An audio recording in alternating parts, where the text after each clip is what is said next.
Bagi kita mukmin, jikalau kita mampu memenjarakan hawa nafsu, kita bisa bahagia di dunia ini. Dan Islam memang tidak menyuruh kita sengsara di dunia. Raih dunia, kejar dunia, gapai dunia sebagai alat untuk mencapai kebahagiaan di akhirat nanti. Hidup adalah satu perjalanan panjang yang terbentang sejak kita terlahir dari alam rahim sampai kepada alam akhirat nanti. Andai kata kita gagal meraih kebahagiaan di dunia, toh kita masih punya akhirat. Tapi jangan jadi dalil yang melemahkan semangat. Biarin dah kita di dunia kebelangsak, yang penting akhirat. Akhirnya dunia benar-benar kebelangsak. Bagaimana dunia ini bisa kita raih, dan bagaimana meraih dunia untuk menunjang kepentingan akhirat nanti. Yang kedua, dari pikiran Heiner yang saya lihat menggejala di lingkungan masyarakat bangsa kita, timbulnya manusia-manusia netral, seolah-olah Tuhan yes, agama no, sama Tuhan percaya, agama ogah. Tuhan ngangguk, giliran agama godeng. Padahal hampir dalam setiap ayat dalam Quran, kata-kata amanu biasanya bergandeng dengan wa amilus sholihat, iman dan amal soleh. Ini sebagai isyarat Tuhan dan agama jangan pernah dipisah-pisah. Bapak-bapak, ibu-ibu, saudara-saudara kaum muslimin rahimakumullah.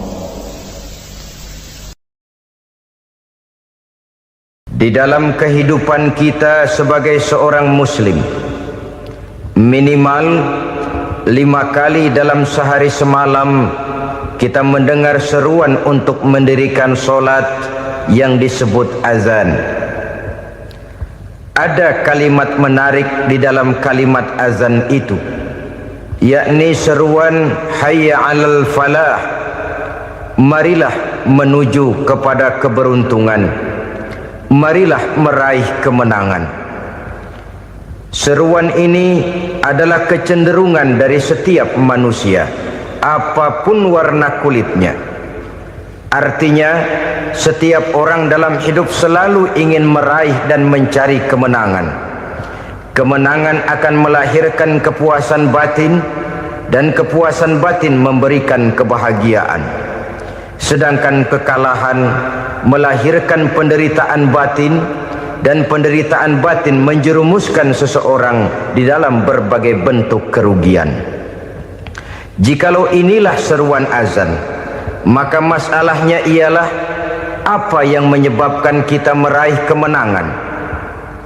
Al-Quranul Karim memberikan tuntunan dan ajaran kepada kita bahwa orang-orang yang memperoleh kemenangan itu tidak lain adalah orang-orang yang bertakwa. Hanyalah mereka yang bertakwa kepada Allah Subhanahu wa ta'ala pada akhirnya akan tampil sebagai pemenang. Lalu siapa orang yang bertakwa itu? Dijelaskan dalam awal-awal Al-Baqarah, orang yang bertakwa yang akan meraih kemenangan.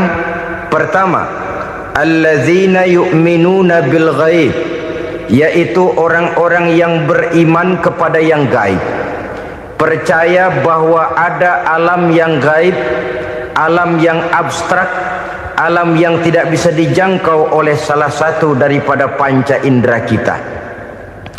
Mereka percaya dan beriman kepada adanya malaikat, beriman kepada adanya iblis dan jin, beriman kepada adanya alam kubur, beriman kepada adanya alam mahsyar, beriman kepada adanya alam akhirat, beriman kepada adanya surga dan neraka. Beriman bukan cuma sekedar beriman dalam ucapan bibir saja, tetapi beriman yang nilai iman itu mampu mewarnai gerak dan gaya hidupnya. Iman yang meresap sampai ke tulang sumsum, kemudian memberikan dampak positif di dalam kehidupan manusia. Alam, kita tahu, adalah sesuatu yang selain Allah, dan Allah bukanlah alam. Apapun namanya selain daripada Allah, itu adalah alam. Alam pada hakikatnya terbagi menjadi dua. ada alam syahadah, alam nyata, alam konkret, alam yang bisa dijangkau oleh salah satu indera kita. Kemudian ada alam ghaib, alam yang tidak bisa dijangkau oleh panca indera kita, alam metafisika, alam abstrak, alam yang wajib kita imani keberadaannya. Kita percaya bahwa malaikat itu ada, kita percaya kepada jin, bahwa jin itu ada, kita percaya kepada adanya iblis dan setan. Bukan percaya kepada iblis dan setannya, percaya bahwa iblis dan setan itu ada. Itu termasuk salah satu daripada sifat orang yang bertakwa kepada Allah. Saudara-saudara kaum muslimin rahimakumullah, kecenderungan pembangunan yang lebih bersifat materialistis biasanya menggeser aspek kehidupan rohani. Orang berpikir empiri, dan dalam pola pikir yang demikian maka alam gaib tidak lagi mendapat perhatian. Aspek kehidupan yang bersifat rohaniah malah mulai ditinggalkan. Akibatnya terjadilah kepincangan di dalam kehidupan kita. Pernah ada satu pengalaman pribadi dalam perjalanan kembali ke tanah air. Dalam pesawat di sebelah kanan saya duduklah seorang Jerman namanya Heiner Simonsen. Iseng saya ajak kenalan, saya ajak ngobrol, saya tanya dia. Saya bilang, Mas Heiner ini, kalau pesawat yang kita tumpangi ini jatuh ke bawah, kira-kira apa yang bakal terjadi, Mas?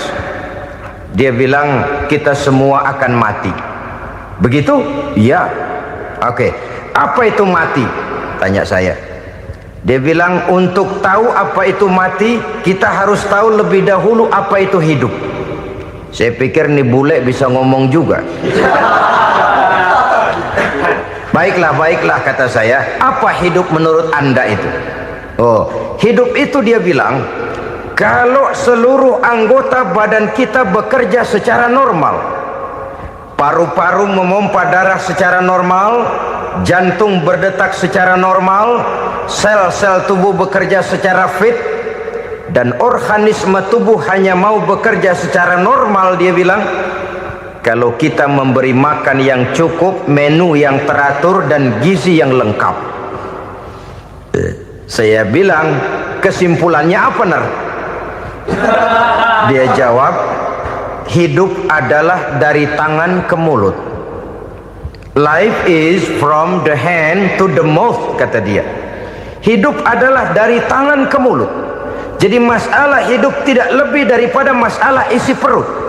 Orang pergi pagi, pulang sore, peras keringat, banting tulang, perut yang dibelain.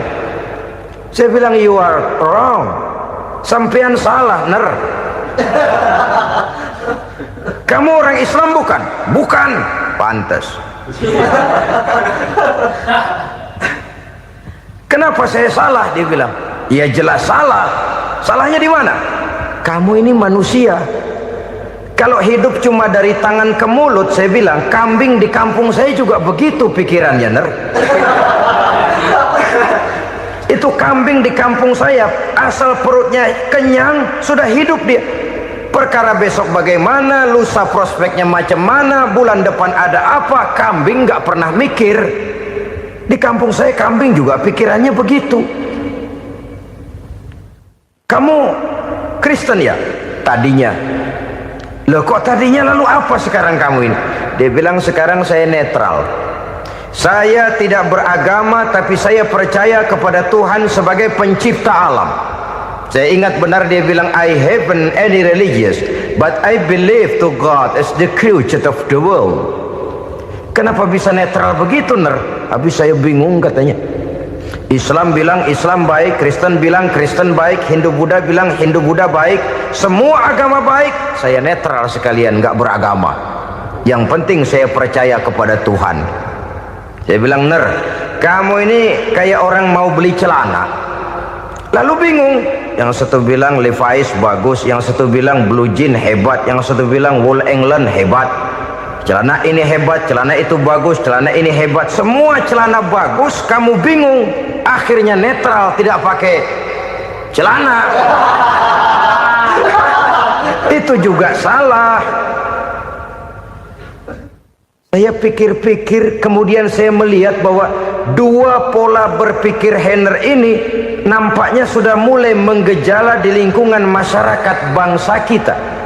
Disadari atau tidak, secara jujur kita harus berkata, dua pola pemikiran Henner ini mulai berkembang di tengah masyarakat bangsa kita. Pertama, pola pikir materialisme. Hidup adalah dari tangan ke mulut. Masalah hidup tidak lebih masalah isi perut. Itu yang perlu dibela, dan disitulah arti kehidupan. Pergi pagi, pulang sore, peras keringat, banting tulang untuk mempertahankan perut. Kalau sudah kemari cara orang berpikir, maka buat apa percaya kepada yang gaib? Untuk apa sholat? Untuk apa puasa? Untuk apa zakat? Untuk apa menghadiri majelis taklim? Tanpa kepercayaan kepada yang gaib, hidup berjalan menurut alur empiris dan materialis. Kalau sudah ke sana cara orang berpikir, biasanya orang lalu cenderung menghalalkan segala cara. Hanyalah orang yang percaya bahwa akhirat ada, hanyalah orang yang percaya bahwa alam kubur itu ada, hanyalah orang yang percaya bahwa malaikat itu ada, hidupnya akan lebih terarah dan terkendali. Karena kepercayaan kepada yang gaib, yang merupakan fase daripada kehidupan setelah hidup yang sekarang ini, mewarnai gerak pribadi seseorang di dalam dia melakukan kegiatan hidupnya. Pola berpikir materialisme, disadari atau tidak, mulai menggejala di lingkungan masyarakat bangsa kita. Hidup tidak lebih dari urusan tangan ke mulut, mulut ke tangan, tangan ke mulut. Asal perut sudah kenyang, hiduplah sudah. Perkara bagaimana prospek hari yang akan datang, bagaimana akhirat, tidak jadi persoalan. Ini yang oleh Nabi diperingatkan, ad-dunya sijnul mu'min wa jannatul kafir. Dunia adalah penjara bagi orang beriman dan surga bagi orang kafir. Dulu di zaman Belanda hadis ini pernah disalah tafsirkan, disalah artikan, digunakan sebagai senjata untuk mengkebiri dan membuat impoten umat Islam. Sudahlah umat Islam gak usah macam-macam, kata Belanda. Dunia ini kan penjara buat orang Islam, surga buat orang kafir. Di penjara jangan bertingkah.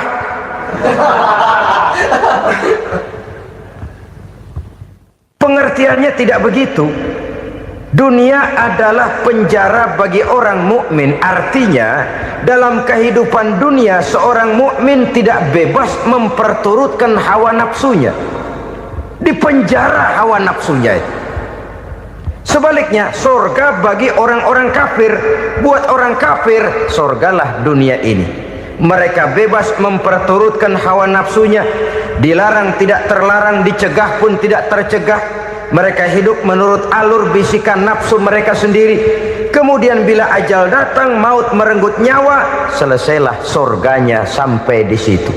Maka bagi orang-orang yang tidak percaya kepada adanya akhirat, kepada adanya alam gaib, surganya sebatas umurnya. Sekali lagi, surganya sebatas umurnya. Bila umur selesai, ajal pun datang merenggut nyawa, selesailah sudah surganya sampai di situ. Alangkah pendeknya perjalanan orang-orang yang tidak percaya kepada alam gaib ini. Bagi kita mukmin, jikalau kita mampu memenjarakan hawa nafsu, kita bisa bahagia di dunia ini. Dan Islam memang tidak menyuruh kita sengsara di dunia. Raih dunia, kejar dunia, gapai dunia sebagai alat untuk mencapai kebahagiaan di akhirat nanti. Hidup adalah satu perjalanan panjang yang terbentang sejak kita terlahir dari alam rahim sampai kepada alam akhirat nanti. Andai kata kita gagal meraih kebahagiaan di dunia, toh kita masih punya akhirat. Tapi jangan jadi dalil yang melemahkan semangat. Biarin dah kita di dunia kebelangsak, yang penting akhirat. Akhirnya dunia benar-benar kebelangsak. Bagaimana dunia ini bisa kita raih, dan bagaimana meraih dunia untuk menunjang kepentingan akhirat nanti. Yang kedua, dari pikiran Heiner yang saya lihat menggejala di lingkungan masyarakat bangsa kita, timbulnya manusia-manusia netral, seolah-olah Tuhan yes, agama no, sama Tuhan percaya, agama ogah. Tuhan ngangguk, giliran agama godeng. Padahal hampir dalam setiap ayat dalam Quran kata-kata amanu biasanya bergandeng dengan wa amilus sholihat, iman dan amal soleh. Ini sebagai isyarat Tuhan dan agama jangan pernah dipisah-pisah. Apabila kita bertuhan, maka kita harus beragama. Apabila kita beragama, maka agama itu harus bersumberkan dari Tuhan yang kita imani itu. Tidak mungkin kita pisah, Tuhan yes, agama no. Sama Tuhan percaya tapi agama bikin sendiri. Sembayangnya cukup bengong 2 jam madep ngulon.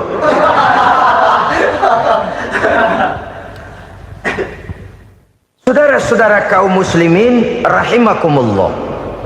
Jadi dengan demikian, agama yang kita akui merupakan unsur mutlak di dalam pembangunan sekarang ini, merupakan bagian dari kehidupan yang menuntun kita bahwa di balik alam nyata ini, di balik alam syahadah ini ada alam gaib. Dan mudabbir, murabbi, yang mengatur, yang menguasai, yang memelihara baik dia alam nyata, baik dia alam gaib, tidak lain adalah Allah Subhanahu wa taala. Di sana ada satu super power, satu maha kekuatan yang kita perlu bersandar kepadanya. Sebagai makhluk nyata yang hidup di alam nyata, berbuatlah secara nyata sebagaimana harusnya kita berbuat. Karena Islam jelas bukan agamanya orang pemalas. Islam jelas bukan agamanya orang yang mengajarkan setelah selesai sholat boleh duduk, nggelenggem ayam-ayam, ndelohom, menghitung bintang di langit sambil menunggu keajaiban. Tidak.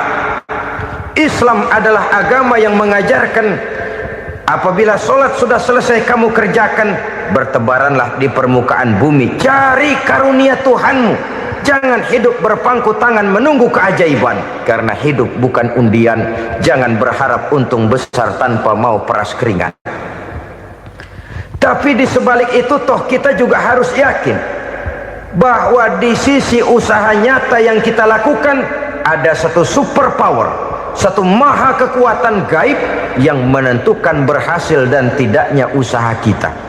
Kepercayaan kepada hal semacam inilah yang mendorong kita untuk mempunyai sandaran vertikal, agar jikalau usaha ini berhasil, kita tidak lupa diri dan lupa daratan. Jikalau usaha ini gagal, kita tidak putus asa dan buruk sangka, tidak cupik pandangan dan sempit hati, tapi mampu melihat persoalan dengan kacamata putih sambil husnuzon kepada Allah Subhanahu wa ta'ala. Kita percaya malaikat itu ada yang namanya raqib dan atid, mengawasi gerak hidup kita sampai kepada gerak hati kita. Ini memberikan sugesti agar kita berhati-hati, tidak sejengkal tanah pun kita bisa berlindung dari pengawasan raqib dan atid. Ada munkar nakir yang akan menyoal kita di alam kubur. Ada malaikat Malik, penjaga neraka. Ada malaikat Ridwan yang menjaga surga. Kita percaya kepada adanya jin, kita percaya kepada adanya setan, iblis. Percaya kepada adanya, bukan mempercayai si setan, si iblis lalu menjadikannya sebagai teman. Tidak. Percaya bahwa mereka itu ada dan merupakan makhluk Allah yang gaib, yang diciptakan Allah Azza wa Jalla. Kepercayaan kepada alam gaib memberikan motivasi terhadap gerak lahir manusia, sehingga dengan motivasi kepercayaan kepada yang gaib, gerak lahir jadi lebih terarah, jadi lebih terpelihara. Pernah seseorang bertanya, "Pak, apakah adanya akhirat bisa dibuktikan secara ilmiah?" Saya bilang tidak bisa, tidak bisa. Kenapa? Karena yang berangkat nggak pernah pulang kembali lagi. Kalau dia pulang kemari bisa kita tanya bagaimana enak di sono. Cuma secara moral saya katakan, lebih beruntung orang yang percaya kepada akhirat daripada yang tidak. Sekarang saudara percaya akhirat ada, lalu saudara baik-baik di dunia, sholat, puasa, zakat, menolong orang lain, menebarkan kebajikan. Saudara mati, andai kata akhirat tidak ada, toh dalam hidup saudara sudah berbuat baik, paling tidak nama saudara akan dikenang sebagai orang baik. Sebaliknya, saudara percaya, kata saya, bahwa akhirat tidak ada, lalu hidup semau-maunya, tenggelam dalam maksiat dan munkarat, menentang Allah, tidak mau ruku dan sujud, lalu saudara mati, kemudian akhirat ada, ayo mau apa? Bekal tidak punya. Jadi secara moral lebih beruntung orang yang percaya kepada adanya akhirat daripada yang tidak percaya. Dan itu alam gaib yang tidak bisa dibuktikan secara eksat. Jangankan untuk membuktikan seperti itu, dalam kehidupan sehari-hari saja yang kita rasakan tidak selalu berbentuk toh. Angin, bagaimana sih bentuknya angin? Kita tidak tahu. Merah, buktinya kalau dikerok merah. Yang merah itu kulit, yang kulit kita bukan anginnya. Sakit, rasa sakit itu ada, tapi bagaimana bentuk sakit kita nggak pernah tahu. Kalau kita makan cabai pedas, bagaimana bentuk pedas itu tidak ada, tapi rasa ada. Bentuk pedas hijau, cabenya bukan pedasnya. Tidak semua yang kita rasakan bisa kita gambarkan dalam bentuk yang konkret. Oleh karena itu, sekali lagi bahwa kepercayaan kepada alam yang gaib mampu memberikan satu sugesti yang menata kehidupan seseorang lebih lurus, lebih terarah, dan lebih terkendali. Maka wajar kalau kepercayaan kepada yang gaib mengantarkan seseorang untuk meraih kemenangan. Kenapa? Dia percaya kepada yang gaib, bahwa akhirat ada, bahwa alam kubur ada, bahwa pertanggungan jawab itu ada, maka dia lalu tidak hidup saenae udele dewe, itu loh. Tidak hidup menurut seleranya sendiri, terarah, teratur. Ini cirinya yang pertama. Orang bertakwa yang akan meraih kemenangan, mereka beriman, mereka percaya kepada yang gaib. Bahkan hal-hal konkret saja selalu berangkat dari yang gaib. Saudara-saudara, para remaja, para pemuda sekarang ini tidak pernah tahu toh siapa yang akan jadi teman hidup saudara. Kita bisa saja ngerancang, mentargetkan, tapi toh akhirnya yang namanya jodoh bukan kekuasaan kita. Rezeki di luar kemampuan kita. Begitu juga ajal, maut, jodoh, ajal adalah contoh-contoh konkret bahwa pada akhirnya yang gaiblah yang menentukan. Bertahun-tahun ngelancong, emang jodoh seret nggak jadi.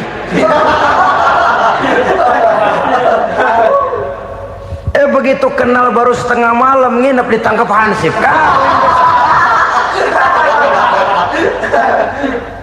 Hal-hal semacam itu kadang-kadang kita berpikir suuzon, gilet, perempuannya cakep banget, lakinya rebek amat.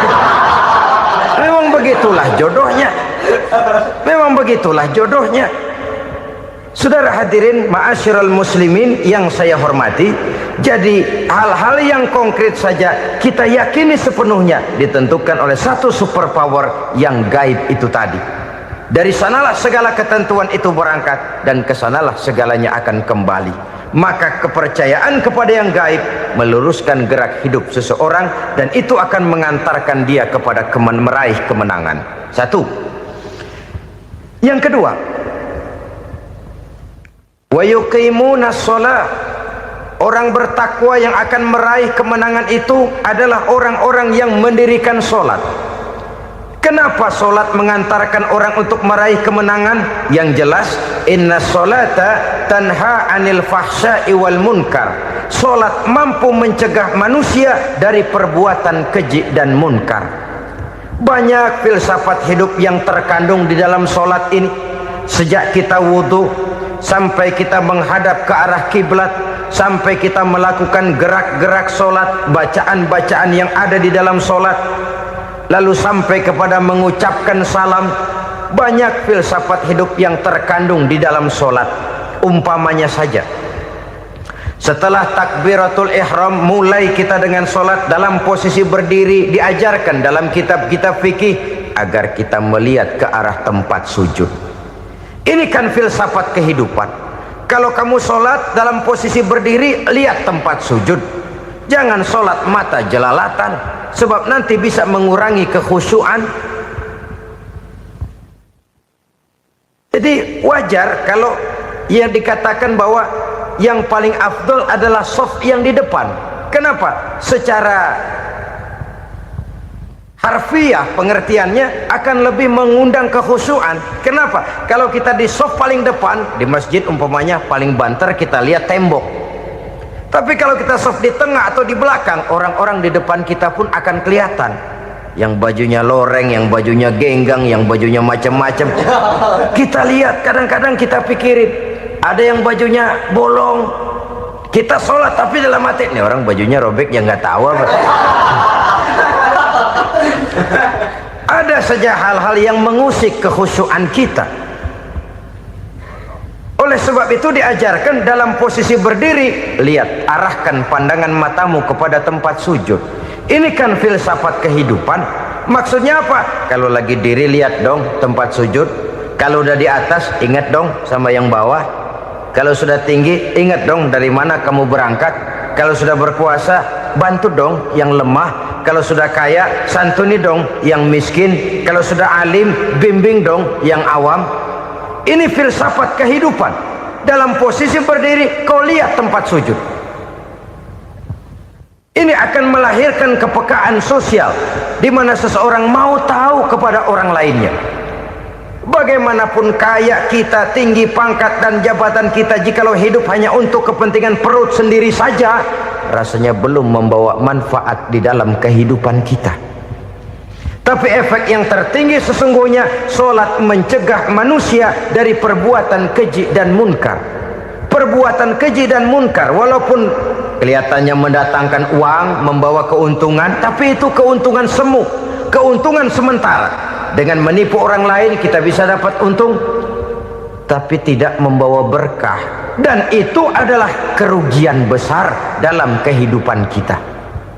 Maka untuk meraih kemenangan harus dimulai dengan membentuk kepribadian yang tegar, memiliki sandaran vertikal yang langsung kepada Allah Subhanahu wa ta'ala. Dan itu hanya bisa kita tempuh melalui jalur ibadah formal yang sudah ditentukan Allah, yakni solat yang 5 waktu. Untuk memperkuat itu, ada solat-solat sunnah, rawatib, nawafil, sebagai terminal-terminal kontrol cadangan untuk memelihara stabilitas temperatur batin di dalam kita berhubungan dengan zat yang maha gaib, yaitu Allah Subhanahu wa ta'ala. Orang sering bertanya, Pak, itu tetangga saya nggak sholat, duitnya nggak habis-habis, Pak. Nggak sholat tapi mobilnya tambah terus. Nggak sholat tapi usahanya makin maju. Tapi di sisi lain ada orang yang rajin sholat, rezekinya butak bener. Anaknya mana kurus, mana korengan. Saudara hadirin ma'asyiral muslimin rahimakumullah, harus saya katakan bahwa solat memang bukan untuk cari duit. Solat adalah sandaran vertikal kita kepada Allah. Sedangkan soal rezeki itu berkaitan dengan sifat Allah maha pengasih dan maha penyayang. Allah maha pengasih, siapapun dikasih kalau mau usaha. Allah maha penyayang, tidak semua orang disayang oleh Allah Azza wa Jalla. Dan belum tentu banyak harta itu merupakan nikmat. Mungkin juga istidraj. Artinya istidraj itu dikasih tapi diambulin, kalau bahasa Betawinya itu. Dikasih tapi diambulin, itu bukan merupakan nikmat sesungguhnya, lebih merupakan azab dari Allah Subhanahu wa ta'ala.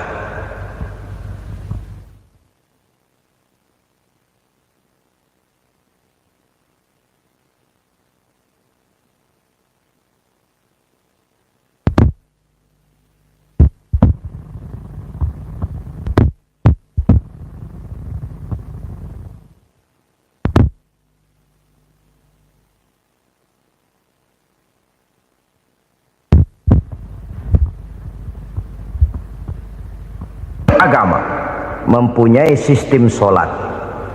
Dan kita umat Islam telah dituntun oleh Allah Subhanahu wa ta'ala yang wajibnya 5 kali dalam sehari semalam mendirikan solat.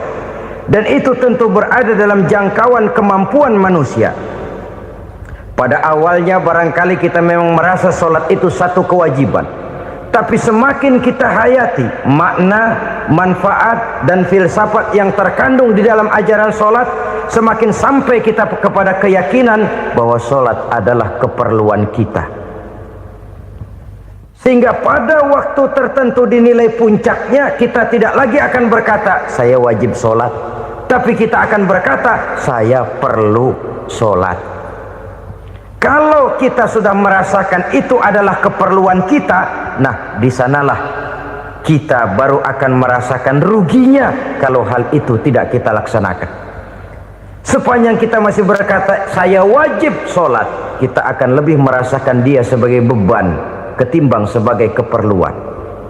Yang jelas Allah tidak memerlukan ibadah yang kita laksanakan ini. Dengan kata lain,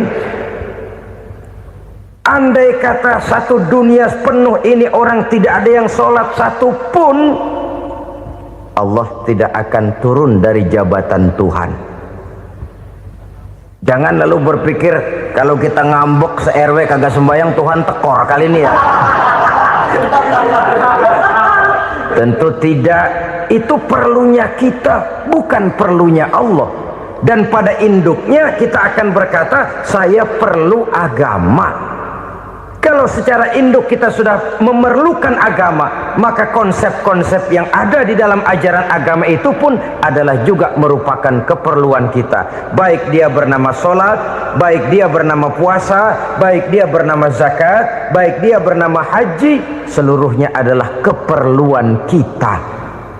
Dan sesuatu yang kita perlukan apabila tidak kita laksanakan akan melahirkan kerugian di dalam kehidupan. Jangan heran kalau kita membaca riwayat perjalanan hidup para salafus soleh, orang-orang soleh. Ada yang tahajud sampai 100 rakaat, ada yang sholat malam kakinya sampai bengkak. Kita sekalinya bengkak biri-biri. Ada yang sholat membaca surah dalam Al-Quran sampai khotam Quran. Kok mau? Mereka sudah merasakan itu keperluan. Itu saja soalnya. Satu saat pun jikalau kita merasa bahwa itu keperluan saya, kita pun akan melaksanakan seperti itu. Keperluan saya dalam kehidupan. Inilah yang kedua. Yang ketiga, orang bertakwa yang akan meraih kemenangan itu, wa mimma razaqnahum yunfikun. Mereka membelanjakan sebagian daripada rezeki yang diberikan Allah kepada mereka. Mereka infakkan di jalan Allah. Ada satu dialog menarik. Satu hari seorang anak muda bertemu dengan seorang kakek-kakek yang sudah dikenalnya baik. Bertanyalah anak muda ini, "Kek, umur kakek berapa tahun?" 15 tahun, kata si kakek. Anak kakek berapa orang? 1. Harta kakek berapa banyak? 15 juta. Si anak muda ini bengong, lalu protes, "Kok kakek bohongin saya?" "Kenapa?" "Saya tahu umur kakek 70 tahun. Kenapa ngaku 15? Saya tahu anak kakek 5. Kenapa bilang 1? Saya tahu kakek miliuner, miliaran uang kakek. Kenapa ngaku cuma 15 juta? Begini, kata si kakek tadi. Benar, umur saya 70 tahun. Tapi dari umur yang 70 tahun itu baru 15 tahun terakhir ini saya merasakan ibadah kepada Allah. Meninggalkan maksiat, jauh dari segala macam munkarat. Maka yang 15 tahun inilah yang benar-benar saya rasakan sebagai umur saya. Benar anak saya 5, tapi yang 4 susah diatur. Cuman 1 rasanya nih yang bakal jadi si buah hati belahan jantung pelanjut cerita penerus sejarah. Cuma 1 ini yang saya harapkan yang akan jadi anak soleh, yang akan membuat saya menerima pensiunan pahala. Kalau yang 4 apek dah, nggak ada harapan. Yang satu nyekek botol melulu. Oh begitu, iya. Lalu kenapa kakek bilang harta kakek cuma 15 juta padahal saya tahu kakek uangnya miliaran, depositonya banyak? Ya karena 15 juta itulah yang saya ingat yang pernah saya belanjakan di jalan Allah. Saya merasa itulah harta saya yang sebenarnya. Yang miliaran yang saya simpan di bank kelak kalau satu saat saya mati akan jadi rebutan di antara anak-anak saya. Iya kalau anak saya soleh kayak yang satu ini. Kalau yang 4 tadi udah tulen dia bakal berantem dah berebut tuh. Jadi 15 juta yang saya belanjakan di jalan Allah inilah yang saya merasakan benar-benar harta saya yang sesungguhnya. Dialog ini patut menjadi bahan renungan kita bersama. Diberikan kita umur 40, 50, 60, 70, 80. Berapa tahun dari umur yang diberikan itu yang jalan mulus, yang kita gunakan untuk melaksanakan ibadah? Banyak harta kita simpan di bank, di lemari, di dompet, di tas. Tapi berapa yang sudah kita depositokan di jalan Allah yang akan menemani kita di hari kita kembali nanti? Maka orang bertakwa yang akan meraih kemenangan, wa mimma razaqnahum yunfikun, mereka membelanjakan sebagian dari rezeki yang diberikan Allah di jalan Allah subhanahu wa ta'ala. Ma'asyiral muslimin rahimakumullah. Zahirnya memang kita memberikan kepada orang lain, tapi hakikatnya kita menyimpan untuk diri kita sendiri. Kita memberikan kepada yatim piatu 25.000. Zahirnya kita memberikan si yatim, hakikatnya kan kita cuma nyimpan. Saya berikan, titip kepadamu, ini untuk saya di akhirat. Kau boleh belikan baju, kau boleh belikan untukmu makan, kau boleh bayarkan sekolahmu. Ini untuk saya. Hakikatnya kita nyumbang masjid 1 juta, zahirnya kita berikan kepada panitia masjid, tapi hakikatnya kan cuma titip 1 juta ya untuk saya di alam kubur nanti. Silahkan kau boleh belikan semen, ini uang, belikan besi, belikan pasir, saya cuma sekedar titip untuk kepentingan saya. Hakikatnya kita cuma sekedar menitip. Sebagaimanapun pada hakikatnya, apapun yang kita miliki dalam kehidupan kan cuma sekedar hak guna pakai, bukan hak milik mutlak. Harta kita, rumah kita, kendaraan kita, kebun kita, pabrik kita, hak guna pakai saja.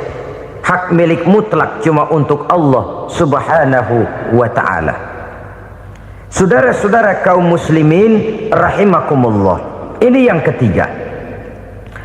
Kemudian yang keempat, orang-orang bertakwa yang akan meraih kemenangan,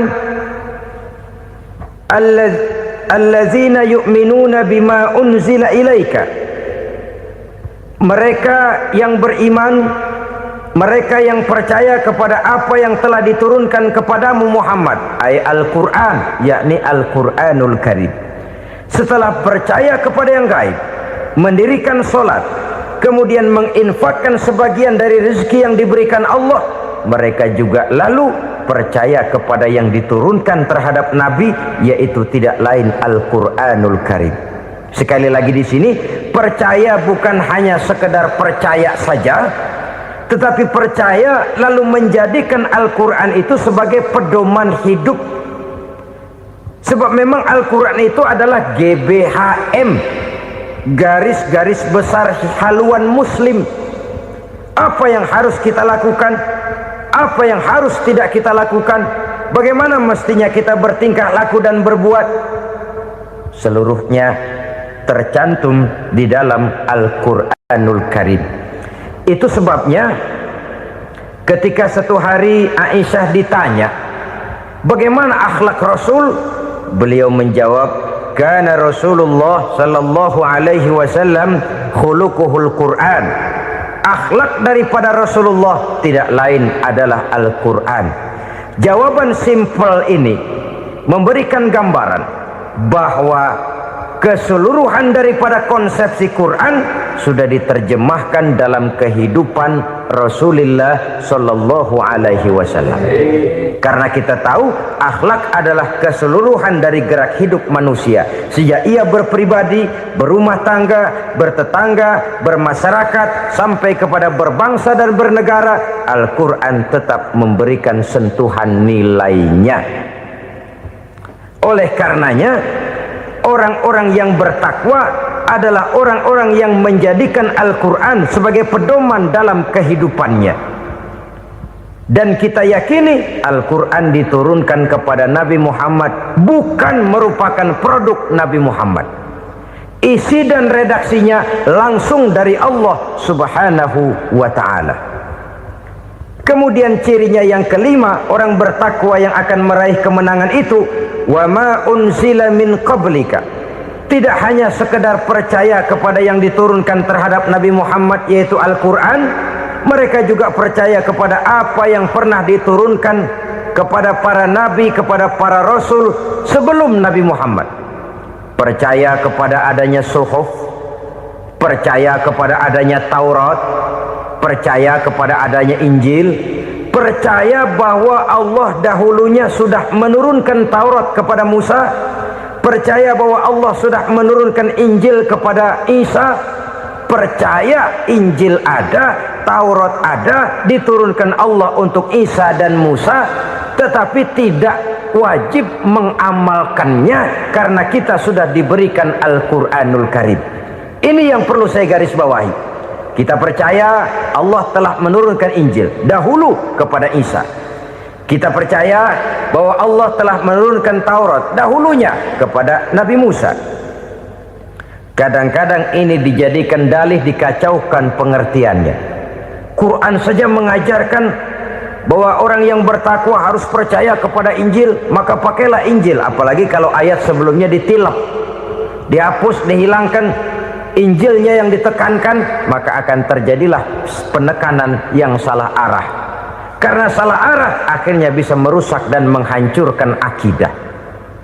Ketika Rasul suatu saat pernah ditanya orang, "Ya Rasul, bagaimana sikap kita sebagai muslim terhadap Injil yang ada sekarang?" Beliau menjawab, "La tukadzibuhu jami'an wa la tusaddiquhu jami'an." Jangan didustakan seluruhnya, jangan juga dibenarkan semuanya. Artinya, ini sudah merupakan gambaran dari Rasul bahwa dalam Injil yang ada sekarang masih ada ajaran-ajaran tauhid yang dibawa oleh Nabi Isa dan diajarkan kepada umatnya. Tapi juga dalam Injil yang sekarang ini sudah terkena intervensi dan investasi manusiawi. Karena itu Rasul menyimpulkan, la tukadzibuhu jami'an wa la tusaddiquhu jami'an. Jangan didustakan semua, jangan dibenarkan seluruhnya. Kita memang percaya Allah telah menurunkan Injil kepada Nabi Isa dulu, tapi kita tidak wajib mengamalkan Injil. Kita percaya Allah telah menurunkan Taurat kepada Nabi Musa, tapi kita tidak wajib mengamalkan kitab ajaran Taurat. Yang wajib kita percayai dan kita amalkan hanyalah Al-Quranul Karim. Kenapa? Oleh karena baik yang ada di dalam Taurat, baik yang ada di dalam Injil, tentu tercakup di dalam Al-Quran sebagai kitab terakhir yang diturunkan oleh Allah Subhanahu wa ta'ala. Dan itu wajar. Kalau seorang pejabat mau mengeluarkan satu keputusan baru, tentu dia harus meninjau keputusan-keputusan lama. Andai kata dianggap tidak berlaku, dianggap tidak relevan lagi, maka keputusan-keputusan lama itu tentu sudah dianggap tidak berlaku.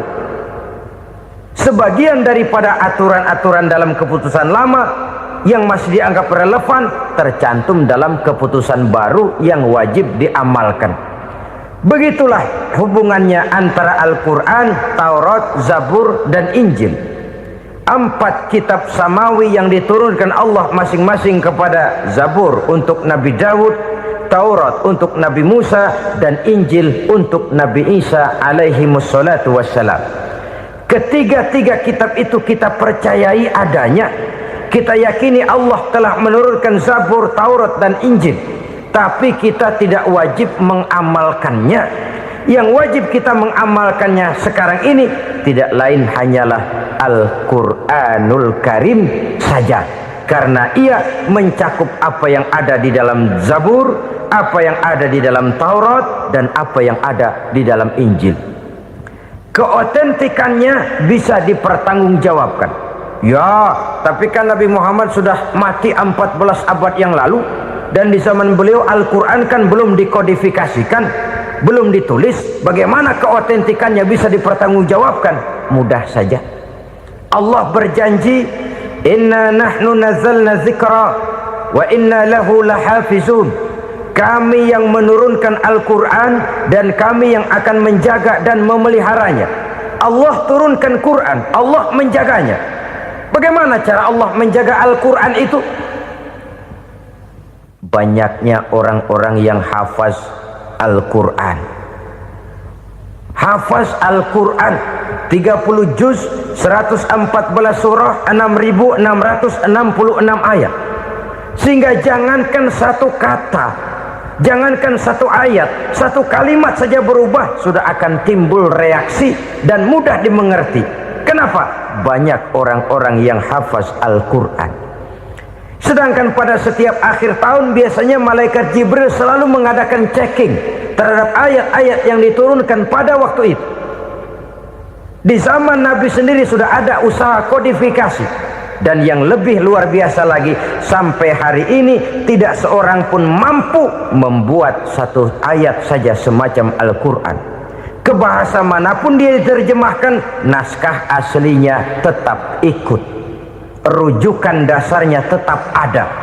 Berdasarkan itu maka tidak mungkin terjadi penyelewengan terhadap atau pemalsuan terhadap ayat-ayat Al-Quranul Karim.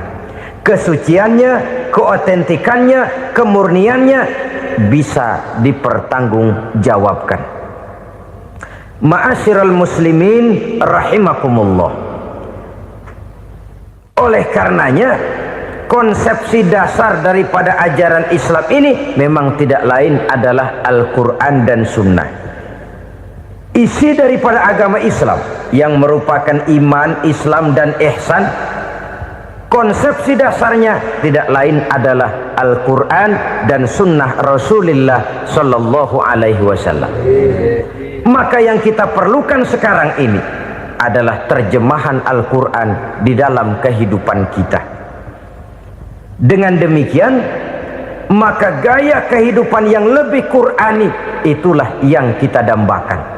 Kita perlu memang terjemahan Quran dalam bahasa Inggris, dalam bahasa Belanda, dalam bahasa Jepang, tapi yang lebih kita perlukan adalah terjemahan Quran di dalam kehidupan kita. Konsekuen, tidak memanipulasi, ringan sama kita jinjing, berat sama kita pikul. Jangan kalau lempengan ayat Quran tuh kira-kira enak diamalin, keras teriakan kita. Giliran kira-kira ayat Quran itu mukul kepala kita sendiri, diam kita. Itu ciri yang pernah disindir Allah dalam awal-awal Baqarah juga. Ciri beragamanya orang yang munafik. Kullama adha'a lahum masyawfih, kata Allah. Wa iza azlama alaihim qamu. Apabila terang mereka jalan, apabila gelap mereka berhenti. Artinya kalau kira-kira di Islam nguntungin, rame-rame pada teriak Islam. Tapi ketika diminta untuk berjuang, ketika dituntut untuk berkorban, rame-rame mengundurkan diri. Nasib agama tidak ubahnya seperti daun pisang yang dikait orang di tepi jalan lantaran tak berpayung di ketika hari hujan. Manakala hujan usailah sudah, daun itu pun dicampakkan di tepi jalan, diinjak pula orang nan lalu. Artinya orang menjadikan agama cuma sebagai lipstick, decoration only, tidak konsekuen. Hanya pada saat-saat kelihatannya Islam membawa keuntungan, rame-rame orang teriak-teriak tentang Islam. Tapi jikalau diminta berjuang, jikalau dituntut untuk berkorban, biasanya rame-rame juga mengundurkan diri. Jangan heran kalau mayoritas hitungan kita, tapi minoritas peranan kita. Kuantitas kita dalam jumlah, tapi dalam kualitas kita lebih sering jadi penonton daripada jadi pemain. Padahal itu sangat tidak boleh terjadi. Umat Islam di Indonesia harus bangkit. Umat Islam di Indonesia harus sadar akan keberadaannya. Tidak boleh hanya jadi penonton berpangku tangan, karena memang agama kita juga mengajarkan untuk konsekuen di dalam menjabarkan ajaran-ajaran daripada agama kita. Kita sering jatuh menjadi umat yang lemah oleh karena kita ini tidak pandai menggalang kebersamaan yang diakibatkan tidak konsekuennya kita. Diistilahkan bahwa umat Islam di dalam menggalang kebersamaannya itu harus seperti orang main sepak bola. Saudara-saudara kan tahu orang main sepak bola itu. Orang main sepak bola, kalau pertandingan belum dimulai sih silakan saja kumpul di luar lapangan, atur strategi yang baik. Tapi kalau pertandingan sudah dimulai, turun ke lapangan hijau, jangan kumpul terus. Ada sepak bola gotong royong, mundur-mundur rame-rame, depan ke depan kumpul melulu mainnya. Kalah. Orang main sepak bola itu ya harus ada penyerang tengah, harus ada penjaga gawang, harus ada strikernya, harus ada kiri luarnya, kanan dalamnya yang jadi backnya. Posisi boleh bermacam-macam, tapi yang penting saling ngoper untuk menggolkan gawang lawan. Begitulah umat Islam ini. Boleh ada yang jadi pejabat, boleh ada yang jadi pengusaha, boleh ada yang jadi petani, silakan ada yang jadi seniman, ada yang jadi penyair, ada yang jadi artis sekalipun. Tapi kalau sudah berhasil menguasai bola, jangan lupa operannya. Operan itu yang langka. Kita ini muslim kadang-kadang kalau sudah memegang menguasai bola, kalau belum mau mampus, belum mau ngoper. Nanti kalau sudah nggak punya bola, baru mau ngoper. Kalau sudah dengar-dengar mau dekat pensiun, baru mau jihad, baru mau berjuang, baru mau ngurus pesantren. Tanda tangan sudah tidak laku, memo sudah tidak dihargai, baru mau berjuang. Kemarin kemana mas? Kita tidak pandai memanfaatkan posisi. Dengan kata lain, kalau kembali kepada persoalan kita, konsekuensi kita terhadap agama yang kita anut ini belum ideal. Kita masih lebih sering berislam ini pada saat-saat yang menurut perhitungan kita membawa keuntungan. Tapi kalau diminta berjuang, dituntut berkorban, yang itu pun hakikatnya adalah untuk kepentingan kita juga. Allah tidak pernah menuntut kita untuk jihad bagi kepentingan Allah, itu tidak. Berjuang menegakkan agama Allah, apakah untuk kepentingan Allah? Tidak. Untuk kepentingan kita. Sebab nilai-nilai jihad itu pada akhirnya akan membawa kita kepada suatu kebahagiaan. Setidaknya kalau tidak di dunia, tentu di akhirat sebagai syahid. Oleh karena itu, pada bagian akhir ini saya ingin mengajak, marilah kita konsekuen. Sekali kita berkitabkan Al-Quranul Karim, mari dia kita jadikan pedoman. Jangan cuma kita jadikan sebagai penghias dinding, pelengkap rumah, bahwa di rumah kita ada Al-Quran, tapi yang baca kecoa. Habis pada bolong tuh Quran. Yang penting kan punya Quran. Ditaruh di pintu rumah. Biar apa? Biar kuntilanak kagak masuk katanya. Ya apa itu nasib Quran, cuma kerjanya jaga pintu, ngusir kuntilanak, ngusir memedi. Bagaimana kita hidup menurut tuntunan Al-Quran? Kadang-kadang tidak pernah menjadi masalah bagi kita. Maka bagaimanakah Al-Quran akan mungkin membawa keberkahan dalam hidup kalau ajarannya kita injak-injak dalam keseharian kita?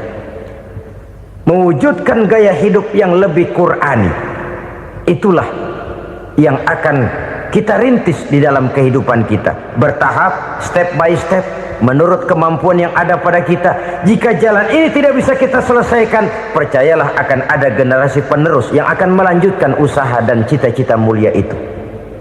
Jadi percaya kepada Taurat, percaya kepada Injil, sekadar percaya Allah dahulunya sudah menurunkan itu, tapi kita tidak wajib mengamalkannya. Kenapa? Generasi Injil masa berlakunya sudah kedaluarsa. Taurat masa berlakunya sudah kedaluarsa. Injil pernah berlaku untuk orang Nasrani di zaman Nabi Isa. Taurat pernah berlaku untuk orang Yahudi di zaman Nabi Musa. Setelah generasinya berlalu, datang Rasul penutup yang membawa Al-Quranul Karim, maka Al-Quran itulah yang berlaku menjadi pedoman sampai hari akhir nanti. Jangan jauh dari Al-Quran, karena apabila ini kita lakukan, maka kita akan kembali kepada satu gaya hidup yang jauh dari tuntunan agama, dan itu artinya kita akan semakin jauh untuk meraih kemenangan. Saudara-saudara kaum muslimin rahimakumullah. Yang keenam, yang terakhir, orang-orang bertakwa yang akan meraih kemenangan itu wabil akhirati hum yuqinun. Mereka percaya, mereka yakin seyakin-yakinnya akan adanya hari akhir, di mana seseorang akan mempertanggungjawabkan seluruh perbuatannya di dalam hidup ini, dan tidak ada satu perbuatan yang bagaimana kecilnya sekalipun yang tersembunyi dalam pandangan manusia yang tidak akan dibukakan persoalannya di mahkamah Qadi Rabbul Jalil di akhirat nanti. Itulah sebabnya maka percaya kepada akhirat disebut secara khusus. Padahal di awal tadi sudah dijelaskan yu'minuna bil ghaib, percaya kepada alam gaib, dan alam gaib ini termasuk akhirat. Kenapa pada bagian akhir disebut lagi akhirat? Karena ternyata bahwa kepercayaan kepada adanya akhirat merupakan induk dari kepercayaan terhadap adanya malaikat, setan, jin dan lain sebagainya, dan akan lebih memberikan sugesti dalam kehidupan manusia untuk meluruskan gerak hidupnya. Jikalau satu saat tergerak hati akan berbuat kejahatan, ingin mencuri, sadarlah, awas ada akhirat. Sebab kalau kita cuma teriak awas ada polisi, itu cuma tertunda sementara, begitu polisi meleng embat. Kalau kita ingin berbuat jahat cuma berteriak awas ada hansip, cuma sementara ketika hansip itu ada.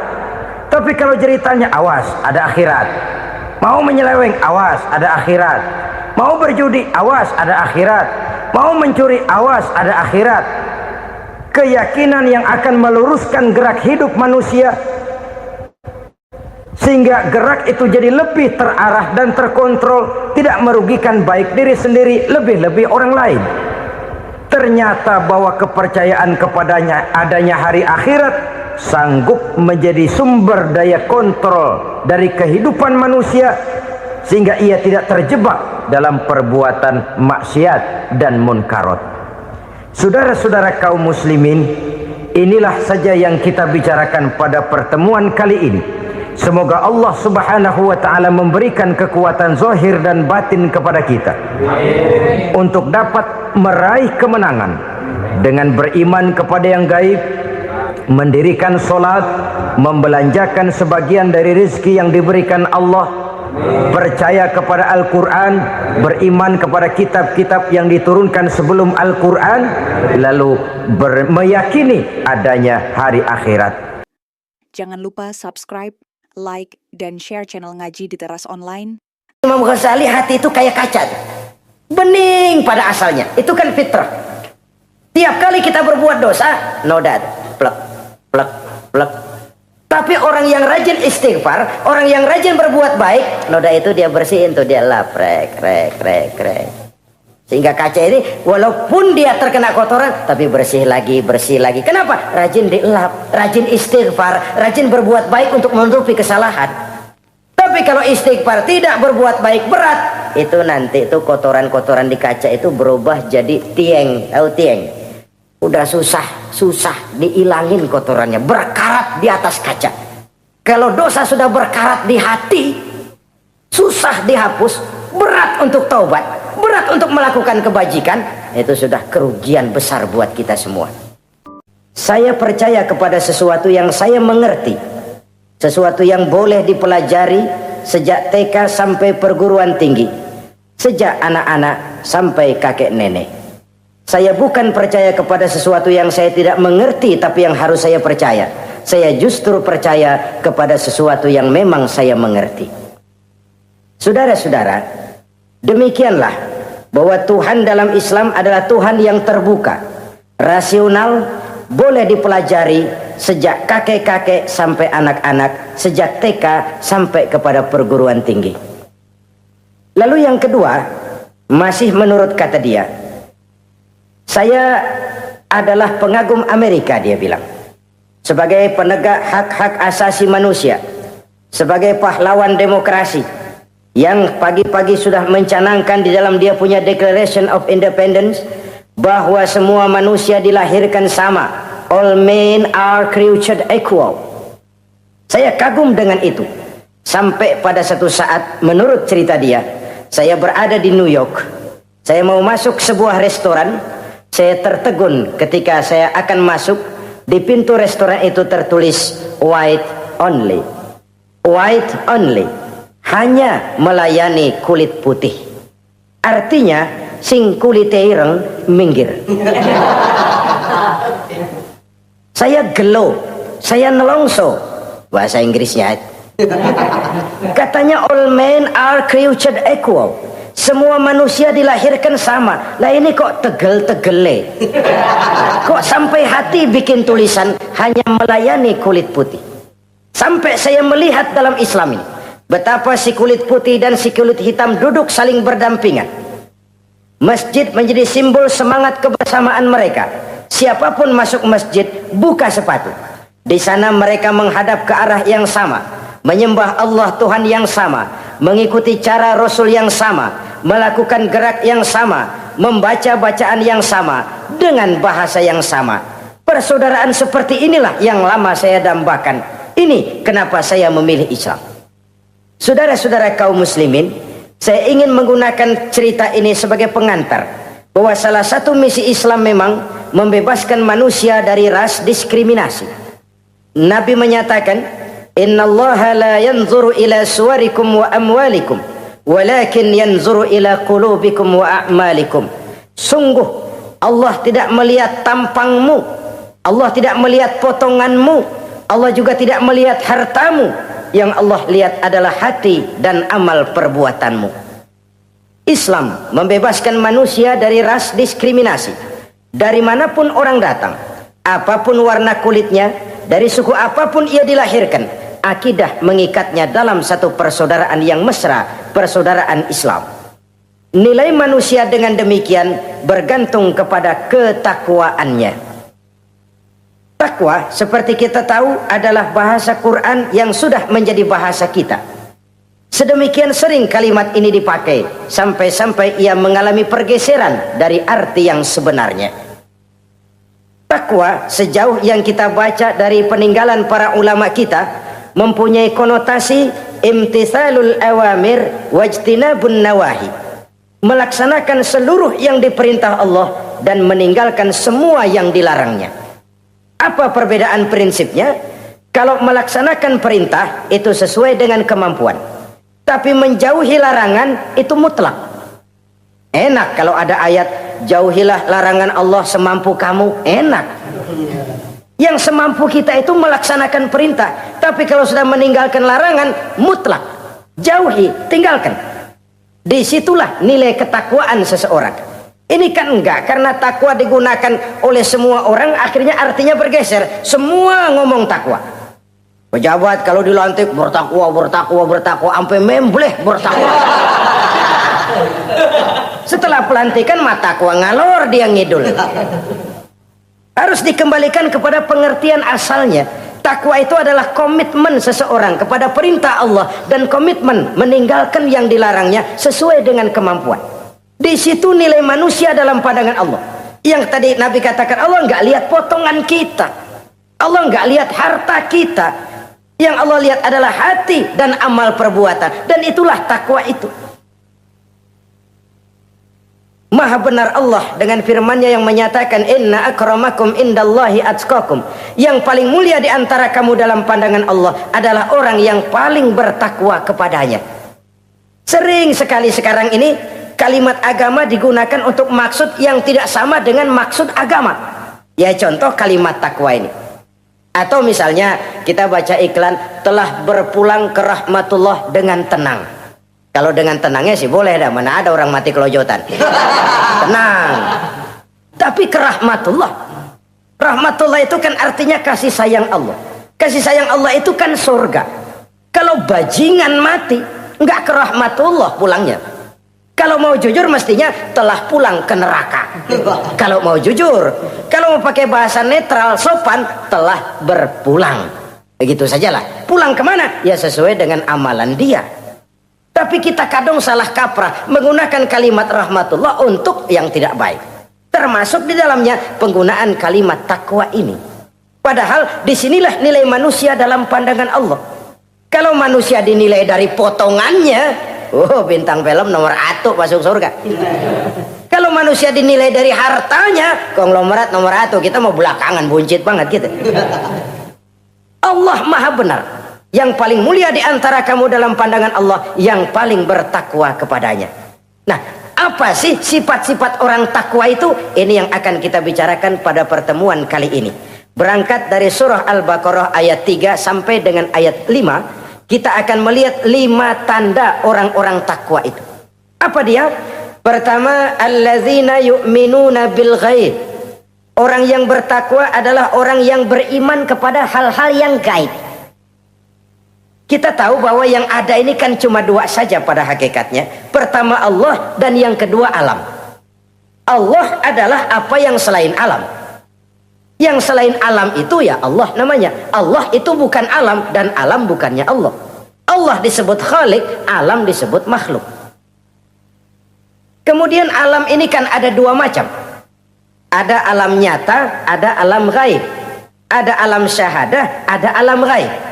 Alam nyata kita sebut dengan alam fisika, dan alam gaib kita namakan dengan alam metafisika. Termasuk dalam alam gaib ini kita wajib beriman. Akhirat, alam gaib, kita percaya akhirat itu ada. Alam kubur, alam gaib, kita yakini keberadaannya. Malaikat, alam gaib. Jin, alam gaib. Setan, genderuwo, memedi, kuntilanak, tuyul. Kita percaya kepada iblis, percaya bahwa iblis itu ada. Kita percaya kepada malaikat, percaya bahwa malaikat itu ada. Dan kepercayaan ini sudah nature. Kalau kita lihat dalam dunia animisme, orang dahulu menyembah pohon sebenarnya kan karena dia percaya bahwa pohon punya kekuatan. Kekuatan itu yang disembah untuk mengharap manfaatnya atau terhindar dari bahaya yang bisa ditimbulkannya. Orang menyembah api karena percaya di balik api itu ada kekuatan. Orang menyembah lautan begitu, orang menyembah gunung begitu. Nah, Islam mengarahkan ini kepada hal-hal yang lebih konkret. Percaya kepada alam gaib. Bahwa di balik alam nyata ini ada alam yang tidak nyata.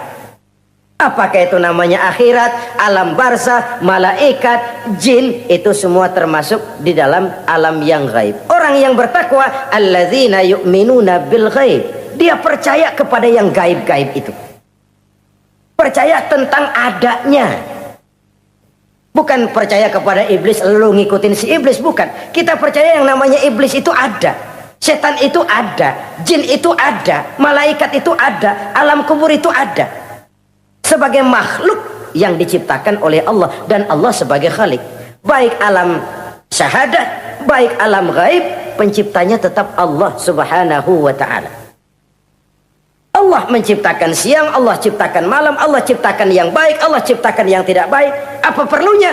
Ada manfaatnya untuk keseimbangan dalam alam ini. Manusia kan diberikan kebebasan. Bahwa segala sesuatu sudah ditentukan Allah memang, tapi kan tidak diberitahukan ke kita.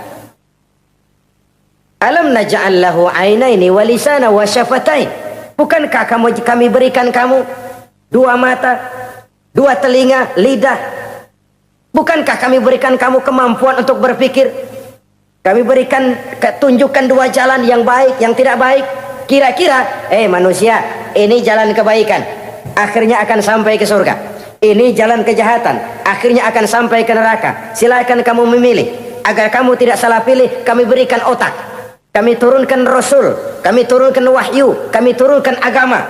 Kalau sudah semikian komplitnya, masih salah pilih juga, emang dasar rezeki bonyok. Dikasih otak, diturunkan nabi dan rasul, diturunkan wahyu, ditunjukkan jalan kebenaran. Malahan kata Imam Mustafa Al-Maraghi, Allah memberikan petunjuk kepada kita itu bertahap. Pertama diberikan yang namanya hidayatul ilham, insting. Insting ini tingkatan dasar yang sangat diperlukan oleh manusia. Kita bisa lapar, kita bisa sedih, kita bisa gembira, kita bisa nangis, kita bisa ketawa. Nggak ada yang ngajarin. Belum pernah saya melihat ada kursus ketawa, belum pernah. Belum pernah ada akademi pertangisan, nggak ada. Itu insting yang kita bawa sejak lahir. Dan anehnya ketawa tiap orang nggak sama, nangis tiap orang nggak sama. Itu insting. Bayangin kalau itu nggak ada. Kita nggak bisa sedih, nggak bisa gembira, kita nggak bisa ketawa, nggak bisa nangis. Polos hidup ini, kayak boneka. Nggak ada insting. Nah, ini juga diberikan kepada binatang. Binatang kan cuma instingnya insting rendah. Binatang marah bisa marah. Tapi perasaan mulia binatang nggak punya. Kepengen dipuji, kan kagak ada binatang. Dia cuma punya perasaan-perasaan rendah. Marah, pengen tahu kebo kita sodok, marah dia. Perasaan rendah, lapar, binatang punya. Kenyang, binatang punya. Tapi perasaan tinggi, binatang nggak punya. Kepengen hidup lebih baik, nggak ada. Kepengen hidup terhormat, nggak ada. Senang kalau dipuji, nggak ada. Coba dah kebo kita puji habis-habisan, diam aja dia. Waduh, lu Bok bukan main Bok, hebat bener. Ya tetap aja kebo.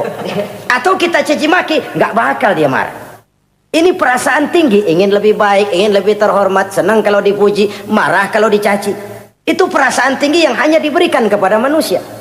Manusia dipuji senang, dicaci marah. Orang kita puji walaupun wah kamu hebat bener, walaupun dia bilang ah kamu bisa aja, tapi kupingnya tetap aja mekar. Senang kalau dipuji. Insting yang rendah diberikan juga kepada binatang, tapi bukan insting yang tinggi. Ini petunjuk pertama. Dengan itu kita punya perasaan dasar untuk mengagumi, untuk sedih, untuk gembira dan sebagainya. Setelah insting kita diberikan panca indera yang kerjanya juga nggak sama. Penciuman dengan pendengaran dengan penglihatan kan nggak sama. Yang enak buat kuping belum tentu enak buat hidung. Orang buang angin kalau ditinjau dari segi bunyi enak buat kuping, tapi hidung kan kelabakan. Kerjanya nggak sama. Panca indera ini penting sebagai kesiapan untuk melayani insting. Persiapan melayani insting. Cukupkah? Tidak. Binatang juga diberikan panca indera. Bahkan kadang-kadang panca indera binatang lebih tajam daripada panca indera manusia. Nah, kalau diberikan yang ketiga, ini yang membedakan manusia dari binatang. Apa? Hidayah berupa akal, pikiran. Dengan ini, coba kita lihat. Manusia bikin rumah, burung bikin rumah. Tapi bandingkan, rumah burung dari tahun atu, ya gitu-gitu aja. Tapi rumah manusia, Masya Allah, modelnya macam-macam. Ada yang kita dari jauh nggak ngerti nih celengan apa rumah orang ini, bundar begini. Binatang bikin rumah, manusia bikin rumah. Binatang bikin rumah dengan insting, manusia bikin rumah dengan otak. Hasilnya berbeda. Manusia tidak punya sayap, tapi dengan otaknya dia bisa terbang lebih tinggi dari burung. Manusia tidak bernapas dengan insang, tapi dengan otaknya dia bisa nyelam lebih dalam daripada ikan. Ini kelebihan manusia dari binatang, diberikan otak. Belum cukup rupanya otak, karena otak ini penemuannya relatif. Apa yang dianggap hari ini benar, besok udah nggak benar. Apa yang hari ini otaknya bilang baik, besok dia bilang jelek. Apa yang hari ini otaknya bilang katakan jelek, besok dia bilang baik. Yang relatif tidak bisa dijadikan pegangan. Maka Allah lalu memberikan yang keempat, Hidayatuddin namanya, petunjuk berupa agama. Diberikan insting, diberikan panca indera, diberikan otak, lalu diberikan agama. Turun para rasul yang 25 itu yang merupakan mata rantai yang berkaitan, tidak terpisah. Misi samawi, semuanya sama bersumber dari Allah yang satu itu. Setelah agama datang, masih ada yang lebih penting. Apa? Hidayah yang disebut taufik. Persesuaian kehendak antara kita dengan Allah. Kalau taufik tidak datang, kalau taufik tidak dapat, Kan'an saja anak Nabi Nuh kufur. Anak Nabi tidak dapat taufik namanya itu. Agama turun, bapaknya Nabi. Bapaknya Nabi. Azar, ayahnya Nabi Allah Ibrahim, tidak mendapat taufik. Lalu Abu Jahal, Abu Lahab, pamannya Nabi, tidak mendapat taufik. Lalu istrinya Nabi Lut tidak mendapat taufik.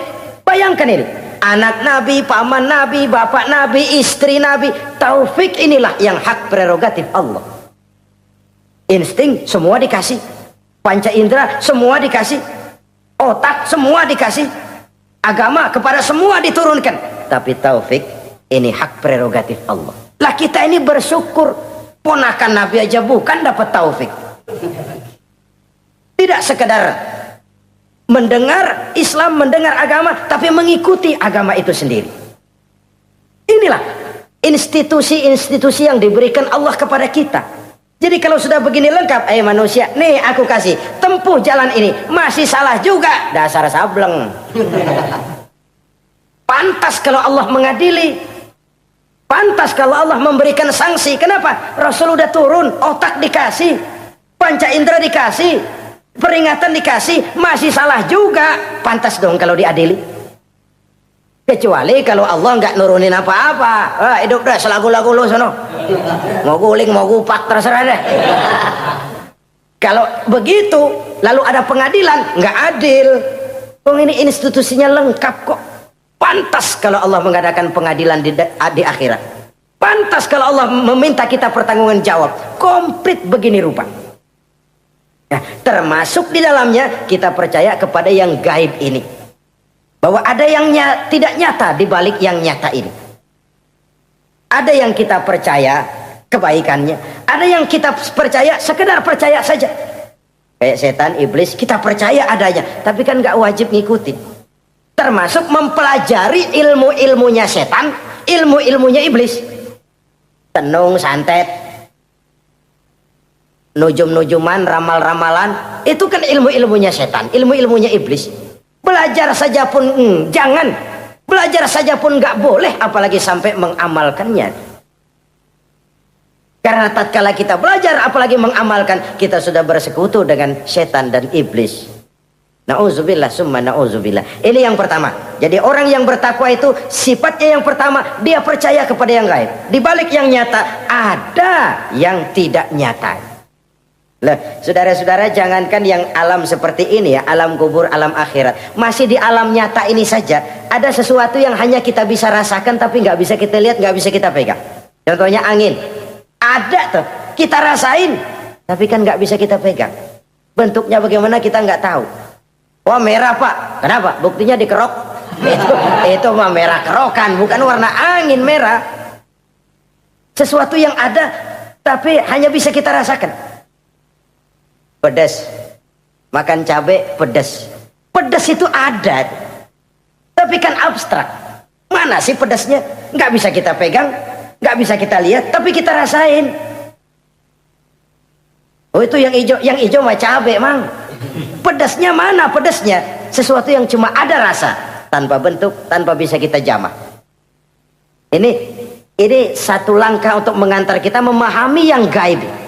Yang masih dalam alam nyata saja ada sesuatu yang kita cuma merasakan adanya, tapi kita nggak bisa lihat, kita nggak bisa pegang. Makanya ada orang tanya, Pak, itu kalau orang mati dibacain Fatihah di sono apa pahalanya nyampe tuh? Saya jawab, kalau ente nggak percaya mati dulu dah. Mati dulu, bacain Fatihah, tungguin di sono. Kalau nggak nyampe balik lagi kemari. Long bagaimana hal-hal yang kayak begitu? Wong sholat saja kita nggak tahu sholat kita diterima atau tidak oleh Allah. Kita puasa, kita hanya melaksanakan. Allah mau terima apa tidak kita nggak tahu. Itu yang nyata-nyata, apalagi sudah berkaitan dengan hal-hal yang gaib. Ini sifat yang pertama, orang yang bertakwa, alladzina yu'minuna bil ghaib, dia percaya kepada yang gaib. Alam kubur itu ada, alam akhirat ada, malaikat ada, jin ada, surga ada, neraka ada, dan lain sebagainya. Satu. Yang kedua, orang yang bertakwa itu wa yuqimunas shalah. Setelah percaya kepada yang gaib, mereka juga mendirikan sholat. Nah, mari kita lihat ayatnya. Selalu yang berkaitan dengan solat itu kalimatnya yuqimunas solat, mendirikan solat, bukan mengerjakan. Gak ada ayat i'malis solat, if'alis solat, kerjakan solat, gak ada. Selalu aqimis solat, dirikan solat. Kenapa? Kata para ulama, kalimat mendirikan ini mengandung makna istimrar, mengandung arti kontinuitas, ada kelanjutan. Mendirikan solat artinya mengerjakan solat dengan betul, selesai solat, ajaran solat diterjemahkan dalam kehidupan. Itu artinya mendirikan solat. Nah, kalau dilihat dari sisi ini, banyak di antara kita yang sudah mengerjakan solat tapi belum mendirikan solat. Sebab mendirikan istimrar, ada kesinambungan. Selesai solat, ajaran solat diterjemahkan di tengah-tengah kehidupan bermasyarakat. Sehingga solatnya punya refleksi, solatnya punya bias dalam membentuk kepribadian dirinya. Ini kadang-kadang rancu, yang sembahyang dia, yang nyolong dia, yang baca Quran dia, yang fitnah orang dia, yang sedekah dia, yang nyolong dia juga. Ansip bingung bagaimana mutusinnya. Kalau mendirikan solat mengandung arti kesinambungan, selesai solat, ajaran solat diterjemahkan dalam kehidupan. Apa? Banyak tentunya. Misalnya solat melahirkan sikap rendah hati, melahirkan keikhlasan, melahirkan sifat jujur, melahirkan sifat disiplin, dan lain sebagainya. Dan itu diterjemahkan dalam kehidupan. Kita lihat, ini anggota badan kita yang paling terhormatkan, kepala. Kalau bercanda sama teman, dipegang tangan, kita masih senyum. Dipegang kaki, kita masih senyum. Tapi kalau pala dikeplakin, jengkel bukan main. Kenapa? Al-Mukarram itu adanya di sini. Otak. Di kepala. Tapi kepala yang kita hormati ini, ketika sujud di hadapan Allah, sama rendahnya dengan telapak kaki kita. Allahu Akbar. Yang besar cuma Allah. Manusia, kepala sama rendah dengan telapak kaki. Kesadaran ini membias, selesai sholat, kembali ke masyarakat, sombongnya hilang. Apalagi ikhlas. Sholat itu kan lillahi ta'ala. Orang mau puji apa tidak, enggak soal. Orang mau bilang ini, mau bilang itu, soal lain. Yang penting ini saya kerjakan lillahi ta'ala, karena Allah saja, bukan karena yang lain. Disiplin. Sehari semalam 5 kali kita lapor kepada Sang Maha Komandan. Bagaimana tidak akan tercegah dari perbuatan yang keji dan munkar? Seorang prajurit saja, kalau sehari semalam 5 kali dia lapor kepada komandannya, saya yakin dia tidak akan sempat melaporkan yang tidak baik. Pantas kalau Al-Quran memberikan jaminan, solat mampu mencegah manusia dari perbuatan yang keji dan munkar. Masih ada yang tanya, Pak, katanya sembahyang mencegah orang berbuat jahat. Iya, teman saya kok sembahyang nyolong ayam. Bagus, sembahyang nyolong ayam. Coba nggak sembahyang, nyolong motor. Gedean lagi yang dicolong. Dan sebenarnya itu bukan jawaban, itu cuma logika saja. Yang benar adalah solatnya belum berfungsi. Dia baru mengerjakan solat, belum mendirikan solat. Inilah yang kalau kita jujur mau bicara, inilah problem kita sekarang ini. Mengislamkan orang Islam. Bagaimana dari mengerjakan solat kita menjadi mendirikan solat, agar solat itu membuahkan hasil berupa pembentukan kepribadian di tengah-tengah kehidupan sosial kemasyarakatan. Kalau tidak, ya sekedar terjebak kepada rutinitas. Pergi haji begitu, pulang haji bikin gila. Masuk Ramadan begitu, selesai Ramadan ya tetap begitu. Ibadah tidak memberikan bias dalam pembentukan pribadi. Itulah sebabnya digunakan kalimat yuqimunas sholat, mendirikan sholat yang mengandung arti berkesinambungan. Selesai sholat, jiwa dan semangat, ajaran dan filsafat sholat diterjemahkannya dalam kehidupan sehari-hari. Saudara-saudara kaum muslimin rahimakumullah, sifat yang ketiga dari orang takwa adalah wa mimma razaqnahum yunfiqun. Mereka menginfakkan sebagian dari rizki yang diberikan Allah kepada mereka. Rizki, menurut definisi yang diberikan para ulama kita, ar-rizqu bimakna al-ata hissiyan kana au ma'nawiyan. Rizki adalah pemberian, baik yang abstrak maupun yang konkret. Selama ini kita sering mengartikan rizki hanya dalam bentuk uang, sehingga rizki kita dibatasi oleh pengertian kita sendiri. Padahal tidak cuma uang, ilmu adalah rizki. Jabatan dan kedudukan adalah rizki. otoritas dan wibawa juga rizki, anak, istri, suami juga rizki. Ketika ayat ini mengatakan wa mimma razaqnahum yunfiqun, mereka menginfakkan sebagian dari rizki, yang dimaksud di sini adalah rizki yang konkret dalam bentuk materi, uang, benda dan lain sebagainya. Orang yang bertakwa sadar benar, dari Allah rizki datang, ke jalan Allah rizki dibelanjakan. Semakin kita rajin membelanjakan rizki di jalan Allah, biasanya akan semakin mengalir rezeki dari Allah. Semakin bakhil kita, kadang-kadang rezeki juga malas deketin kita. Yang keempat, orang yang bertakwa itu alladzina yu'minuna bima unzila ilaika wa ma unzila min qablik. Mereka beriman, mereka percaya kepada apa yang diturunkan terhadap Muhammad, yaitu Al-Quran, wa ma unzila min qablika, dan apa yang telah diturunkan sebelum kamu, yaitu Taurat, Zabur dan Injil. Orang yang takwa percaya bahwa Allah dahulu telah menurunkan Taurat kepada Musa, Allah telah menurunkan Zabur kepada Nabi Daud, Allah telah menurunkan Injil kepada Nabi Isa. Percaya sekadar percaya, tidak wajib mengamalkan ajarannya. Kita percaya Taurat itu kitabnya Allah, Injil dahulu yang diturunkan kepada Nabi Isa kitab Allah, Zabur kitab Allah. Percaya sekadar percaya, bukan percaya kemudian mengamalkan, bukan. Karena dengan turunnya Al-Quran, maka seluruh kitab-kitab terdahulu sudah tercakup di dalam Al-Quran. Orang yang bertakwa percaya kepada apa yang diturunkan terhadap Nabi Muhammad. Apa itu? Al-Quranul Karim. Bagaimana kepercayaan kita kepada Al-Quran? Bahwa dia kitab suci yang isi dan redaksinya langsung dari Allah, yang kita membacanya beribadah, mengerti atau tidak mengerti artinya. Akan lebih baik setelah bisa membaca, mengerti, kemudian mengamalkannya dalam kehidupan kita. Saudara-saudara, kalau kita adakan konteks ini di mana-mana, modernisasi, globalisasi, kemajuan sering membawa pergeseran nilai. Dulu, ini zaman dulu ya, waktu listrik belum masuk desa, kita rasakan betul kalau masuk kampung berasa banyak orang Islam. Padahal rumah pakai lampu templok, lampu tempel, paling banter patromak. Tapi kita masuk kampung berasa kok banyak orang Islam. Kenapa? Suara Al-Quran kedengaran dari rumah-rumah. Kenapa? Ada anak-anak muda lagi latihan baca barzanji. Kenapa? Ada patayat, santri-santri wanita lagi baca solawatan. Kenapa? Nenek-nenek lagi ngapalin sifat 20 sembari nyisik. Wujud artinya ada, maka mustahil zaman dulu. Terjadilah modernisasi, listrik masuk desa. Apa yang kita lihat? Rumah pada terang, terus televisi main gede-gedean, lalu radio kaset main kenceng-kencengan. Tergeserlah suara Al-Quran, apalagi solawatan, apalagi barzanjian. Apa tidak boleh? Ya boleh saja. Apa tidak bagus? Ya bagus saja. Tapi kalau harus menggeser, apalagi menggusur nilai-nilai positif, itu yang kita prihatin. Kan Nabi mengingatkan, la tattabi'anna sunnana man kana qablakum shibran bi shibrin wa zira'an bi zira'in. Kamu akan ikuti tingkah laku orang-orang sebelum kamu.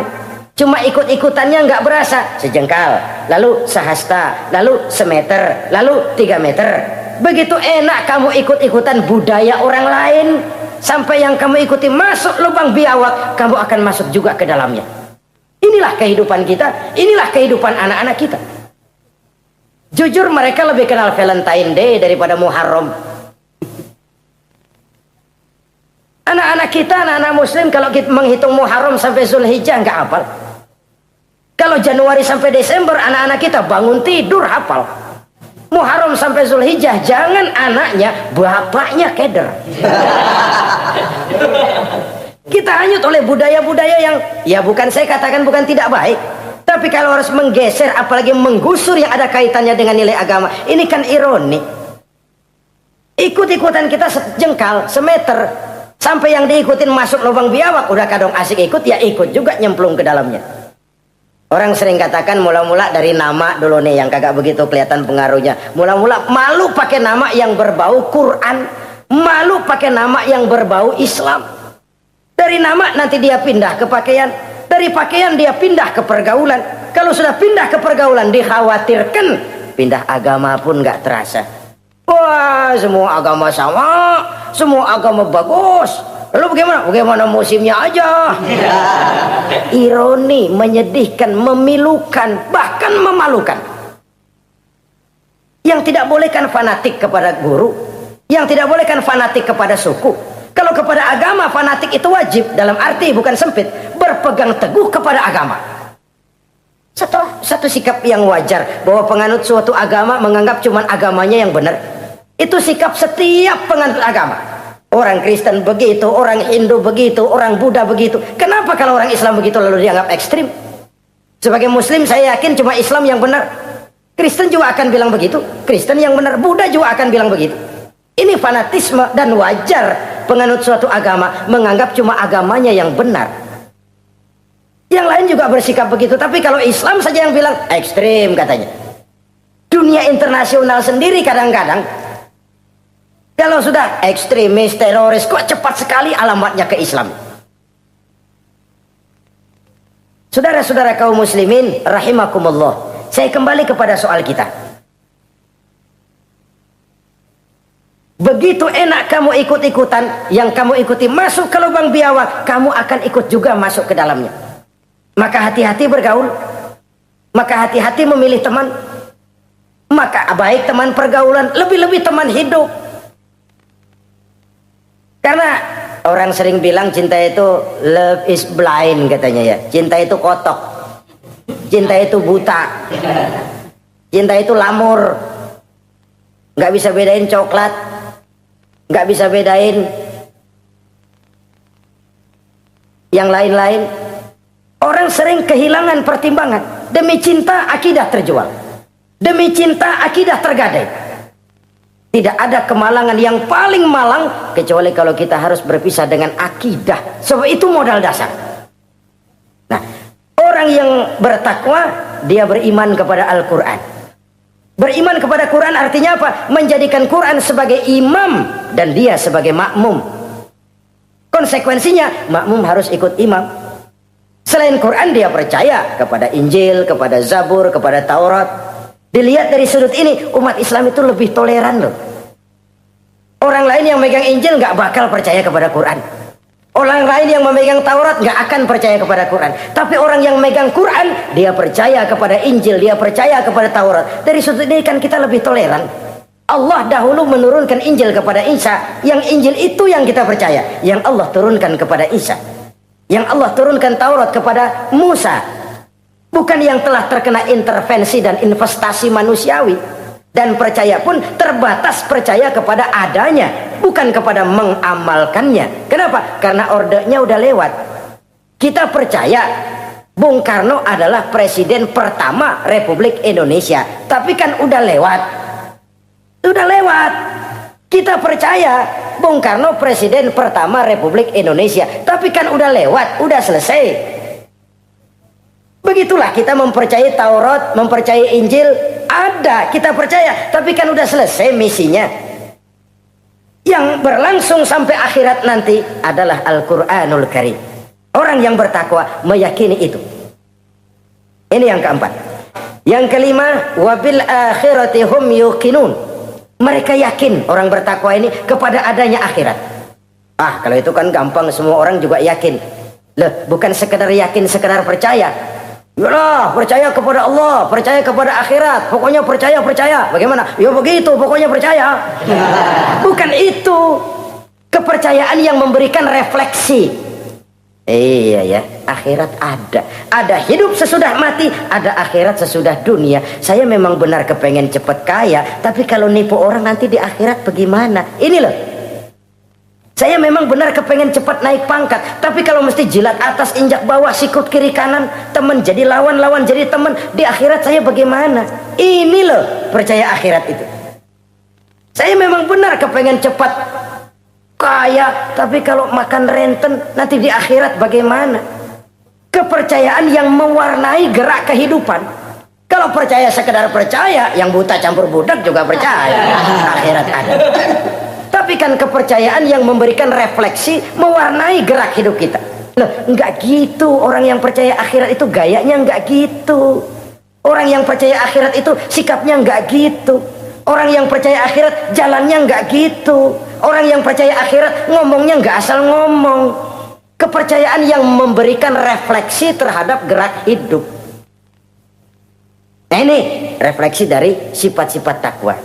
Saudara-saudara, kalau itulah sifat-sifat orang takwa, lalu terhadap mereka yang takwa ini karunia apa yang diberikan Allah? Apa keutamaan mereka? Mari kita kutip beberapa ayat. Pertama, ini janji Allah ya. Wa may yattaqillaha yaj'al lahu makhraja. Siapa yang bertakwa kepada Allah, maka ia akan diberikan jalan keluar dari segala macam kesulitan. Masya Allah. Orang takwa itu kan orang yang dekat dengan Allah. Kalau sudah dekat dengan Allah, everything is running well. Apa yang nggak selesai? Impossible, kata otak. Tidak mungkin, kata rasio. Mana bisa menurut kebiasaan. Tapi orang yang takwa selalu saja ada jalan keluar, selalu diberikan Allah jalan keluar. Nah, ini yang faktor yang irasional, faktor yang non komputer, faktor yang samawi. Allah yang mau ada saja jalan keluar. Coba waktu terjadi peristiwa hijrah, Masya Allah, Rasulullah itu sudah dikepung rapat rumahnya, pagar betis. Jangan manusia, tikus saja nggak bisa lewat. Rapat di pagar betis. Kesepakatan sudah jelas, membunuh Muhammad bersama-sama. Apa yang terjadi? Ketika Nabi keluar, buka pintu. وَجَعَلْنَا مِنْ بَيْنِ أَيْدِيهِمْ سَدًّا وَمِنْ خَلْفِهِمْ سَدًّا فَأَغْشَيْنَاهُمْ فَهُمْ لَا يُبْصِرُونَ. Di depan, belakang, di kiri, kanan mereka kami jadikan dinding. Kami butakan mereka. Mereka nggak lihat Muhammad keluar dari rumahnya. Allah berikan jalan keluar. Padahal Quraisy siaga satu, pita merah, apel siap, mata menteleng, Nabi lewat nggak kelihatan. Persis ikan bandeng. Ikan bandeng kan melotot, colok diam aja, nggak lihat apa-apa. Ya ja'allahu makhraja. Allah berikan jalan keluar dari berbagai macam kesulitan. Sesuatu yang menurut kita, aduh udah dah, nyerah dah, nggak bisa dah. Tapi orang yang takwa kepada Allah, Allah janji, Allah lah yang janji ini. Ya ja'allahu makhraja. Allah akan berikan jalan keluar dari segala macam kesulitan. Kenapa? Dia dekat dengan Allah. Orang yang kayak begitu yang kita takut itu. Doanya ngebul, kata anak-anak. Permohonannya didengar, ratapannya dipenuhi. Allah berikan dia jalan keluar, ada saja jalan keluarnya. Ini keistimewaan pertama dari orang yang takwa itu. Lah kalau Allah yang ngasih jalan keluar, siapa yang bisa mencegah jalan orang kayak begitu? Di pagar betis lolos, di Goa Sur Quraisy sampai ke Goa Sur mencari Nabi. Kalau mereka nengok aja kelihatan. Apa yang terjadi? Dilalah, dadakan. Burung bertelur di bibir goa, laba-laba bikin sarang di bibir goa. Quraisy mikir kalau Muhammad masuk kemari telur berantakan, rumah laba-laba hancur nih, nggak mungkin dia ke sini, cari ke tempat lain. Rumah laba-laba yang rapuh menggagalkan usaha Quraisy yang gagah perkasa. Ya ja'allahu makhraja. Allah berikan jalan keluar. Ini yang pertama. Yang kedua, wa yarzuqhu min haitsu la yahtasib. Allah berikan rezeki dia, orang yang takwa ini, dari jalan yang tidak disangka-sangka. Rezekinya mengalir. Kenapa? Dia dekat dengan Allah. Allah maha kaya.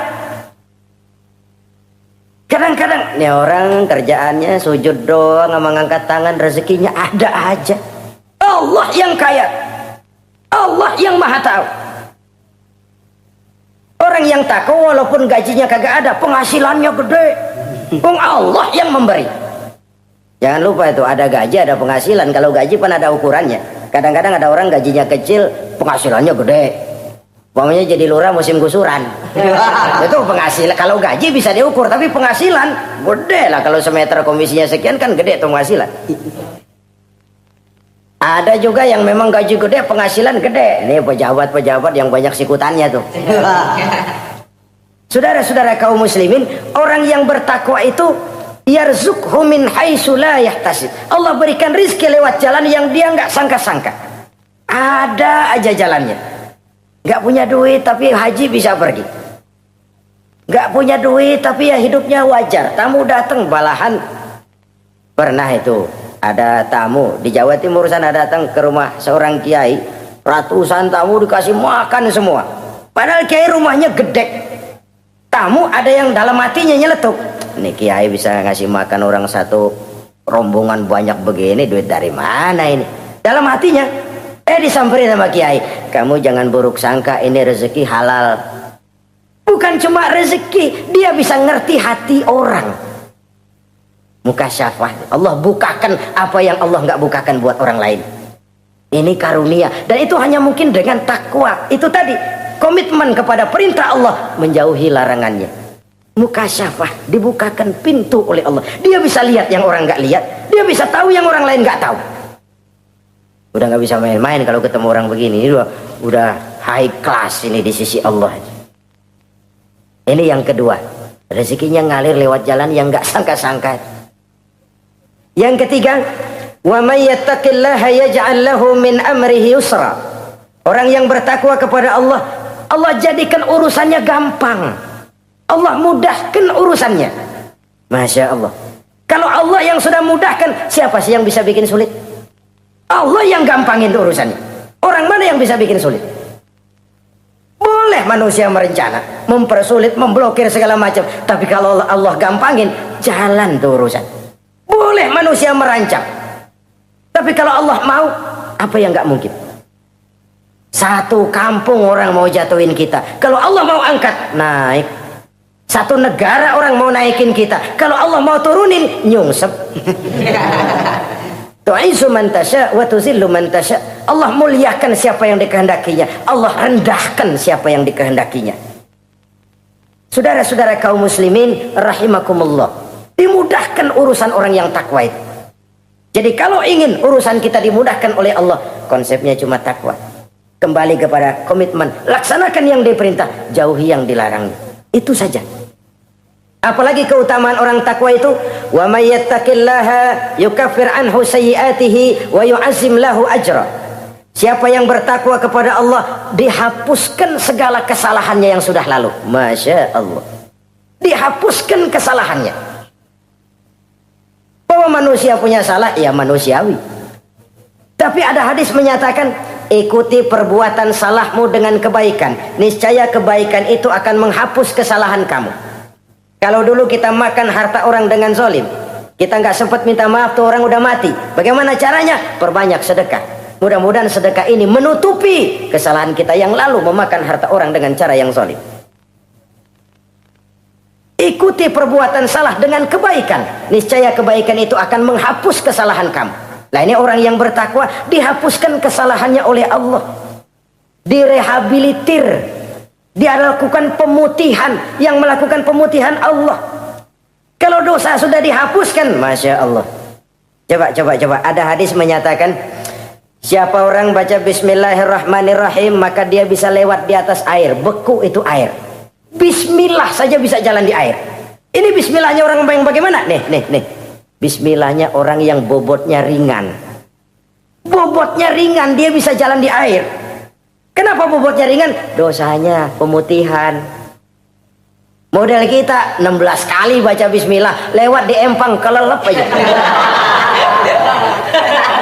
Bobot kita kelewat berat oleh lapisan-lapisan dosa. Makin banyak dosa, makin berat bobot. Lalu bagaimana kita mau mendapat kemudahan dari berbagai urusan? Bung dosa kita berlipat-lipat. Kata Imam Ghazali, hati itu kayak kaca. Bening pada asalnya. Itu kan fitrah. Tiap kali kita berbuat dosa, noda, plek. Tapi orang yang rajin istighfar, orang yang rajin berbuat baik, noda itu dia bersihin tuh, dia lap, rek. Sehingga kaca ini walaupun dia terkena kotoran, tapi bersih lagi. Kenapa? Rajin dilap, rajin istighfar, rajin berbuat baik untuk menutupi kesalahan. Tapi kalau istighfar tidak berbuat baik, berat, itu nanti itu kotoran-kotoran di kaca itu berubah jadi tieng. Tahu tieng? Udah susah diilangin kotorannya, berkarat di atas kaca. Kalau dosa sudah berkarat di hati, susah dihapus, berat untuk taubat, berat untuk melakukan kebajikan, itu sudah kerugian besar buat kita semua. Orang yang baik bukan orang yang tidak pernah salah. Orang yang baik adalah orang yang kalau dia berbuat salah dia sadar, dijadikannya pelajaran untuk tidak diulanginya lagi pada masa yang akan datang. Manusia dalam Islam tidak dilahirkan dengan dosa, tidak. Manusia bertanggung jawab terhadap perbuatannya sendiri-sendiri. Oleh karenanya, apabila kita terjatuh berbuat salah, cepatlah adakan perbaikan. Orang yang bertakwa dihapuskan kesalahannya oleh Allah, dilakukan pemutihan. Ya sama juga televisi lah. Kita dulu-dulu udah lupa bayar, kelamaan numpuk. Akhirnya kan kata petugas, yang bulan ini bayar aja dah, yang bulan ini aja dah, yang lain mah pemutihan. Kenapa? Dia sudah lihat kita punya tanda-tanda baik, pengen membayar dengan sebagaimana mestinya. Padahal ketakwaan kepada Allah. Lalu wa yu'azzim lahu ajra. Orang yang bertakwa itu diperbesar pahala kebaikannya. Masya Allah. Sudah dosa dihapus, dia diampuni, diputihkan, kebaikannya dilipat gandakan pahalanya. Padahal kita semua sama-sama maklum. Inilah kenikmatan Islam. Kalau kita berbuat jahat, dibalas dengan yang setimpal. Kalau kita berbuat baik, dibalas berlipat ganda. Wallahu yudha'ifu liman yasha. Allah melipat gandakan pahala kebaikan bagi orang yang dikehendakinya. Alangkah pemurahnya Allah. Dosa kebaikan berlipat ganda, dosa kesalahan seimbang dengan kesalahan itu. Karena itu kata para ulama sufi, kalau kamu berbuat jahat, jangan lihat besar kecilnya, tapi lihat kepada siapa kejahatan kamu lakukan. Kalau kamu mendapat kebaikan, jangan lihat besar kecilnya, tapi lihat siapa yang ngasih kebaikan itu. Kecil dosa kita lakukan, tapi kepada Allah. Sedikit karunia yang kita terima, Allah yang ngasih. Logikanya begini. Saya ketemu menteri, dikasih duit 5.000 perak, 5.000 rupiah. Karena yang ngasih menteri, itu duit barangkali saya jadiin jimat. Nggak saya belanja-belanjain. Saya simpan. Kenapa? Buat bangga-banggaan, buat cerita-ceritaan. Saya ketemu menteri masa nih 5.000 perak dikasih. Menteri yang ngasih 5.000 rupiah, saya simpan, saya jadikan kebanggaan. Bagaimana kalau yang ngasih Allah, yang serba maha kaya, maha adil, maha tahu, kita lupakan. Akaltum ni'mata rabbikum walam tashkurulah. Tiap saat kita namakan nikmat Allah, tapi kita lupa bersyukur kepadanya. Padahal Allah janjikan, makin kamu pandai bersyukur, makin aku tambah nikmatku. Tapi kalau kamu tidak pandai bersyukur, awas, azabku itu amat pedih. Jadi azab, nikmat maksud saya, bisa berubah menjadi azab kalau kita tidak pandai mensyukurinya. Saudara-saudara kaum muslimin rahimakumullah. Dari uraian singkat ini, saya ambil beberapa catatan utama. Pertama, nilai manusia dalam pandangan Allah adalah ketakwaannya. 14 abad yang lalu, sebelum orang teriak-teriak tentang hak asasi, Rasulullah sudah mencanangkan semangat persamaan ketika beliau bersabda, "An-nasu kulluhum li Adam, wa Adam min turab, la fadla li arabiyyin ala ajamiyyin illa bittaqwa." Seluruh manusia berasal dari Adam. Adam diciptakan dari tanah. Tidak ada kelebihan Arab dengan yang bukan Arab kecuali takwanya. Di situ nilai manusia dalam pandangan Allah. Takwa bukanlah kulit. Wah, itu kalau sorbannya paling gede berarti paling takwa. Belum tentu. Wah, tasbihnya panjang-panjang. Belum tentu. Oh, jenggotnya lengser. Belum tentu. Wah, kumisnya tebal. Buat nyaring kopi kali. Itu kulit. Kulit perlu, tapi isi jauh lebih penting. Sehingga Nabi katakan, at-taqwa hahuna. Takwa itu di sini, di sini, di sini. 3 kali. Di hati. Bukan di serban, bukan di tasbih, bukan di sajadah, bukan di sarung. Di sini, di situ takwa. Penggeraknya adalah hati. Dan untuk itu Allah menyediakan fasilitas keutamaan. Diberikan jalan keluar dari berbagai kesulitan, diberikan rizki dengan jalan yang tidak disangka-sangka, dihapuskan kesalahannya, dimudahkan usahanya, diperbesar pahala kebajikannya. Karena itu, untuk mengejar posisi di hadapan Allah, tidak lain adalah takwa. Allah tidak bedakan manusia dari keturunannya, warna kulitnya, tapi dari ketakwaannya kepada Allah. Orang yang takwa disebut muttaqin, dan itulah nilai tertinggi manusia di hadapan Allah Subhanahu wa ta'ala. Semoga kita diberikan kekuatan untuk mencapai martabat takwa ini dan mendapat keutamaan-keutamaan seperti yang dijanjikan Allah. Sekian dulu jumpa kita kali ini. Insya Allah lain kesempatan kita jumpa kembali. Terima kasih atas segala perhatian. Mohon maaf atas segala kekurangan. Usikum wa iyaya bitaqwallah. Wassalamualaikum warahmatullahi wabarakatuh.